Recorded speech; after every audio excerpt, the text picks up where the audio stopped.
In 2005, Helen Reyes met Jerry Skiba. Their relationship moved quickly, and before long, Helen found out she was pregnant. On July 6, 2006, in Rolesville, North Carolina, 26-year-old Helen gave birth to a baby girl named Tegan Skiba. The baby was born healthy, with chestnut hair and brown eyes. At home, everyone lovingly called her Tiggy. Not long after Tegan was born, her parents' relationship began to fall apart. By that time, Helen had only known Jerry for a little over a year. Everything had moved too fast, and she had ignored the warning signs for a long time. But after Tegan's birth, it became clear that the relationship was over.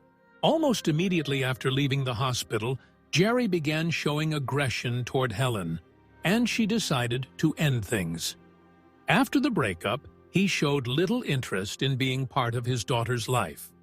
For any child, losing a parent at such a young age is difficult. But Tegan was lucky. Jerry's parents, Gerald and Sarah Skiba, stepped in as loving grandparents. They did everything they could to make up for their son's absence, while also supporting Helen. Over time, she began to rely on them more and more.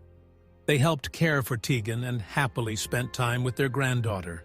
In other words, Helen's relationship with them wasn't just practical, it was genuinely warm. As the years passed, Tegan grew into a curious and affectionate little girl. She loved princesses, especially anything purple. She was also drawn to nature, often playing in her grandparents' garden and spending hours watching butterflies and ladybugs. Everyone who met her noticed her kindness and warm smile. According to her grandfather, just being around her could lift your mood and warm your heart. If it had been up to her grandparents, they would have gladly taken full custody of Tegan to give her a safe and happy life, the kind she truly deserved. But Helen had other plans. For a while after breaking up with Jerry, she stayed single. But in early 2010, her life changed again when she met 21-year-old Jonathan Douglas Richardson. Just like before, the relationship moved fast, and soon they were living together. Later, Helen recalled, "I started caring about him, and I felt like I was slowly falling in love, or maybe I already had." But just like with Jerry, there were warning signs. At the time, Tegan's father was serving time for drug trafficking. Jonathan, meanwhile, also had a criminal history. He had been charged with assault and property damage after an argument with his ex-girlfriend in November 2007, when he smashed her car's windshield. In 2008, he was arrested again first for making verbal threats to burn down an unoccupied building, and later for driving under the influence. Still, Jonathan was the kind of person who could hide his instability from others. According to relatives, he would often yell at Helen and lash out at her, leaving her quiet and withdrawn. Despite clear signs of abusive behavior, Helen became more deeply involved in the relationship. She even allowed him to spend time with Tegan. To her, he seemed like someone she could build a family with, and nothing else seemed to matter. Soon after the relationship began, Helen distanced herself from the Skiba family. She stopped answering their calls and messages. The people who had been an essential part of Tegan's life and who had supported Helen during her hardest times were suddenly pushed out against their will. For the Skibas, it was a shock. They began looking for legal ways to regain visitation rights. But in North Carolina, it's extremely difficult for grandparents to obtain custody or even regular visitation if both parents are alive. As Tegan's grandmother later said, "You have to prove far too much." But Helen went even further. She cut off not only Jerry's family, but her own parents as well. At the time, she was still living with them while trying to get back on her feet. But tension at home kept growing. Like the Skibas, her family strongly disapproved of Jonathan. which led to constant conflict. In June 2010, Helen had a serious argument with her mother, Maria. After that, she made the final decision to move out and live with Jonathan. That decision became a turning point. Tegan, who had been surrounded by care and support, was suddenly cut off from everyone who truly loved and protected her. Moving in with a new partner just months after meeting him is an extremely irresponsible decision, especially for a mother with a young child. Helen barely knew Jonathan, and more importantly, she had no idea how he would treat her daughter. It was also unclear whether the relationship would last or fall apart just as quickly. What made it even more concerning was that Helen already knew about Jonathan's temper, his cruelty, and his abusive behavior. Despite that, she chose to move in. But there was another problem. Jonathan didn't have a proper place to live. No apartment, no house, nothing. He was living in a converted shed on his grandparents' property, a small structure of about 65 square feet, with a tin roof located roughly 150 feet from the main house. His grandparents allowed him to stay there, hoping he would get his life together. So why wasn't he living with his parents? Because his relationship with them was deeply troubled. His mother, Sandy Creech, had once been accused of trying to hire a hitman to kill his father, Doug Richardson. The case went to court, and Doug narrowly survived with a gunshot wound to the head. Jonathan was just 1 year old at the time, but the incident left a lasting impact on the entire family. Afterward, primary custody went to his father, who, according to accounts, treated him coldly and harshly. Sandy, meanwhile, struggled with mental illness and substance abuse, making her unable to provide a stable home. That's how Jonathan ended up living in that shed.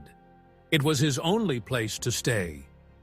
In reality, the shed might have been barely suitable as temporary housing for a troubled young man, but it was completely unfit for raising a 3-year-old child.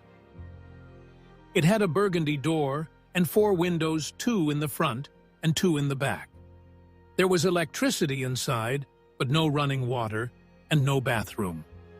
His grandparents occasionally allowed access to their toilet, but according to others, this happened rarely. Most of the time, the occupants relieved themselves inside the shed. There was no kitchen either, and considering everything else, that may have been for the best. Helen, Jonathan, and little Tegan all slept together on a single air mattress on the floor. Despite all this, neighbors later said that Tegan didn't always appear completely unhappy. They often saw her playing outside and running around the yard. Helen also tried to present the image of a happy family and spoke positively about Jonathan. She called him the main father figure in Tegan's life and said that while he could be strict, he showed love and care for her. She said she trusted him, but it was all part of an illusion, one Helen believed in herself and tried to convince others of. Behind that facade was a much darker reality. Jonathan's behavior was unpredictable. He threatened and humiliated not only Helen, but also members of his own family. Even his grandmother admitted she was afraid of him. He was cruel to everyone around him. Tegan was no exception. Helen claimed she tried to set boundaries to protect her daughter, but it's clear that protecting the child was not her priority. At one point, Jonathan put a cigarette in Tegan's mouth, then placed a can of beer in front of her and told her to drink. Helen objected, but he ignored her. In general, Tegan, who was only 3 years old at the time, was repeatedly forced to drink alcohol. Because there was no bathroom in the shed, accidents happened regularly. She had no choice. Tegan often had to sleep in her own waste. She was growing up in conditions with no hygiene and no basic comfort, and Jonathan punished her harshly for it. Tegan frequently suffered unexplained injuries, especially when she was alone with him. Once, Helen left for the store, leaving Tegan with Jonathan. When she returned, the girl had a head injury. He claimed she had fallen off a bicycle. Another time, after a trip to the beach, Tegan had an injured eye. According to him, it was caused by a wave. On another occasion, Helen came home and found her covered in bruises. She later recalled, "I walked in, grabbed my daughter, hugged her, and told her I loved her." At that moment, Jonathan said he had punished Tegan because she had vomited on his chair. He claimed he hit her several times with an electrical cord. Helen insisted she was against physical violence and argued with him whenever he hurt the girl. But the facts told a different story. She continued living with him, and that meant allowing it to happen. In early July 2010, Helen realized she needed to find a place for Tegan to stay while she traveled to New Mexico for Army Reserve training. She had options: leave her daughter with Gerald and Sarah Skiba, who loved her deeply, with her own parents who had supported Tegan since birth, or with trusted family friends. But Helen chose none of them. Instead, she made the most dangerous decision. She left Tegan with Jonathan, a man she herself was afraid of, a man who had hit her child and forced her to drink alcohol. And it's important to understand, Jonathan didn't change when he was given the responsibility of caring for Tegan for 10 days. Instead, he subjected her to such horrific abuse that hospital staff and law enforcement officers later struggled to hold back tears. During those 10 days, he inflicted unimaginable pain. He held her arms and beat her with an electrical cord. At one point, Tegan struggled so desperately to break free that she fractured several bones in her arm and wrist. One day, Jonathan's grandmother approached the shed and noticed feces on the doorstep. She knocked on the door and immediately heard him sharply order Tegan not to open it. Instead of taking her to the house where there was a bathroom, he kept her inside the shed, forcing her to hold it, leading to more accidents. In a video recorded on Jonathan's camera at 2:31 a.m. on July 10, 2010, Tegan is seen standing against a wall, wearing a pink shirt and dark pants, holding her hands in front of her. She repeats the same phrase over and over. "When I need to use the bathroom, I promise I'll tell someone." Jonathan tells her to speak louder, and she obediently repeats it again and again, even though it's obvious she's in distress. He didn't just abuse her, he recorded it. One of the most horrifying things he did involved her fingers. He would restrain them with a tool resembling pliers so she couldn't pull away, then insert something under her fingernails and pull upward until the nails separated. He also bit her, tearing off pieces of skin. At other times, he simply forced her to endure suffering. There was nothing he wouldn't do. The fact that Tegan managed to survive even a single day with him, let alone 10, speaks to the incredible strength of her spirit. But no one could endure that forever. On July 16, 2010, just a week and a half after her 4th birthday, Tegan had an accident on the mattress she shared with Jonathan. He flew into a rage, grabbed an extension cord, and raised his hand. He hit her so hard that, combined with the injuries she already had, she lost consciousness. Realizing he had gone too far, Jonathan rushed her to the hospital. When Tegan arrived at the emergency room, the medical staff were immediately shocked by her condition and demanded an explanation. Jonathan claimed she had been jumping on the mattress, fell, and hurt herself. He said he tried putting ice on it, but when the pain didn't go away, he decided to bring her in. But her body told a very different story. The extent of Tegan's injuries was beyond horrifying. Doctors documented over 140 wounds, cuts, abrasions, marks, and scars. More than 60 of them were human bite marks. Both of her wrists were broken. Her body was covered in deep bruising and trauma. Due to the severity of her injuries, she had lost over 70% of her blood. The internal damage was just as devastating. Severe head trauma had caused massive swelling and bleeding. Even among the worst abuse cases, this stood out as exceptionally brutal. There was almost no part of her body that hadn't been injured. These weren't just severe injuries, they were unimaginable. When Jonathan calmly claimed she had simply fallen off a mattress, no one believed him, not even for a second. Nurse Mary Butler was so disturbed by Tegan's condition that she directly asked him where these injuries came from. Realizing she didn't believe him, Jonathan began making excuses and then tried to leave. But Mary understood exactly what was happening and that she couldn't let him go. She ran after him, grabbed him by the sleeve, and pulled him back inside. That moment made all the difference. Because of her, police were able to detain him. Without her intervention, he likely would have disappeared. While she held him there, the rest of the medical team fought desperately to save Tegan's life. Her condition was critical. She was on the brink of death. Doctors later said everyone was working as fast as humanly possible. But even that wasn't enough. The damage was simply too severe. After some time, Tegan was transferred to a medical center in Chapel Hill and placed on life support. But her condition did not improve. On Monday, July 19, 2010, Tegan Skiba was pronounced dead. Her death was officially ruled a homicide. Jonathan Douglas Richardson was initially charged with severe felony assault and attempted murder. After Tegan's death, the charges were upgraded to first-degree murder. As for Helen Reyes, she didn't return home until the day after Tegan had been hospitalized. But her absence did not absolve her of responsibility. By knowingly leaving her daughter with a man she feared, a man who had already hurt her, Helen also bore responsibility for what happened. Army representatives later stated that if Helen needed help with childcare during her training, she could have requested it. As a single mother in the Army Reserve, she was required to have a Family Care Plan A document outlining who would take care of her child during her absence. According to her unit, Helen had not updated that plan in years.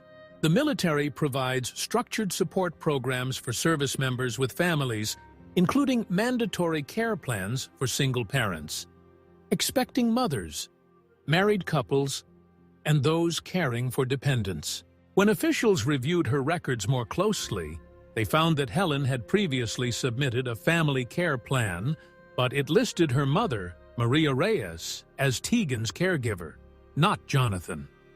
Given all of this, Wake County Child Protective Services concluded that Helen had knowingly left her daughter without proper care. She was charged with child neglect. Her bond was initially set at $50,000. The assistant district attorney argued it should be increased to $250,000, believing she might try to flee. The court denied that request.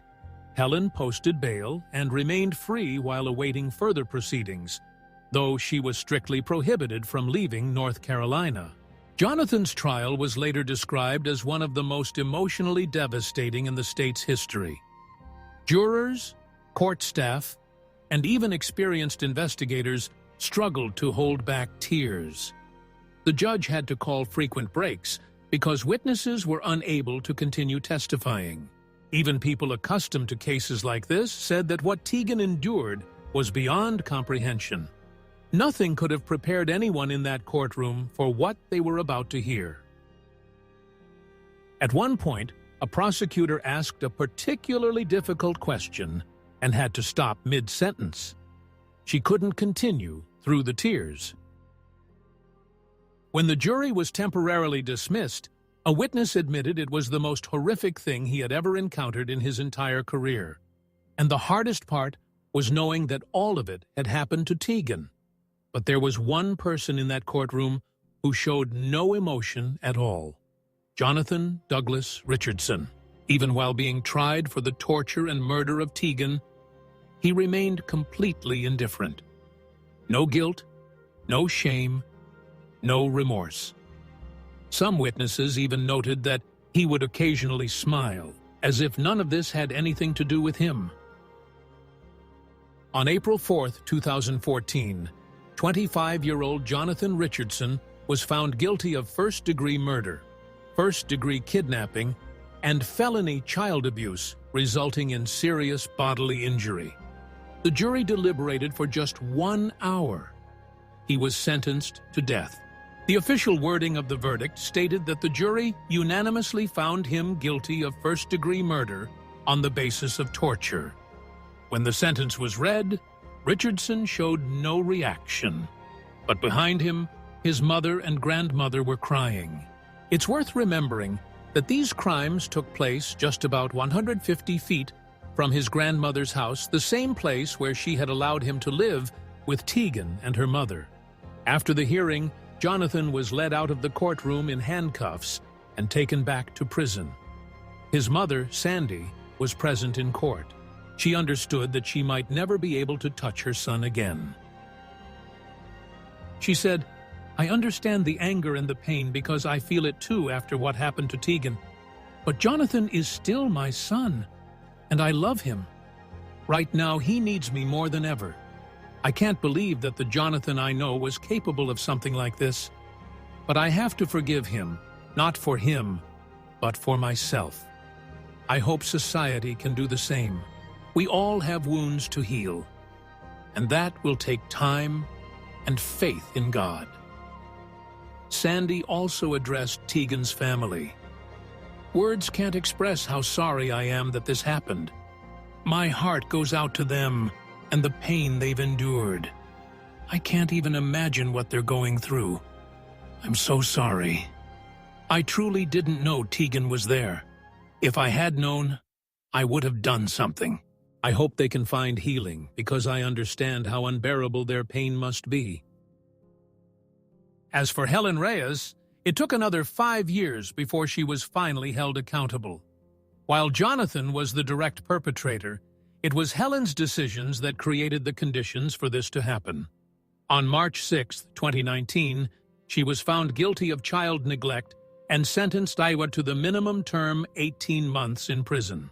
According to Johnston County Sheriff Steve Bizzell, Helen failed in her duty as a mother.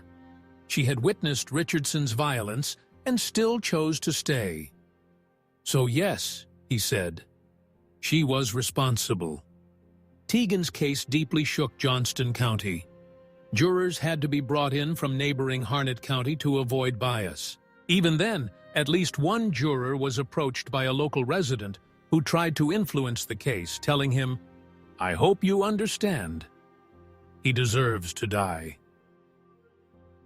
Public outrage was intense, and it wasn't directed only at Richardson. His grandparents were also heavily criticized, since everything had happened just steps from their home.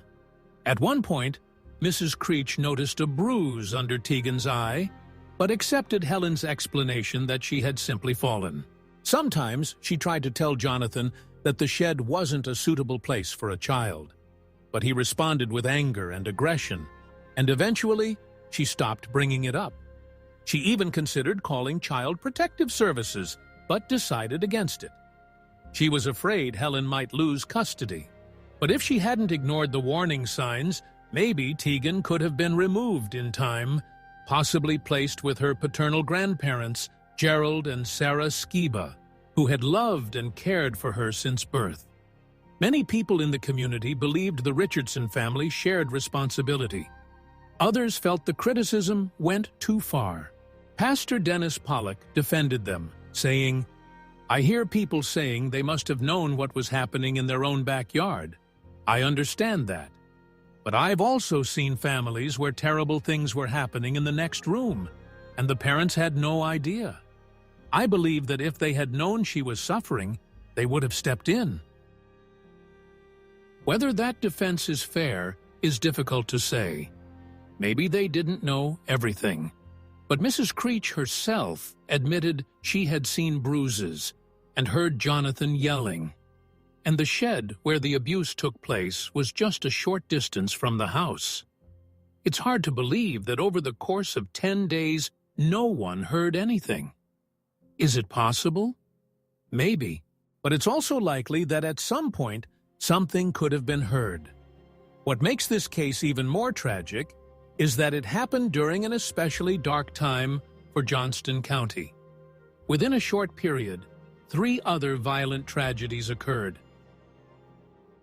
On July 20th, 2010, the day after Tegan's death, a candlelight vigil was held in memory of her and other victims. People gathered with lit candles to mourn and remember. Tegan's funeral was private. She was laid to rest in a memorial park in Rollsville.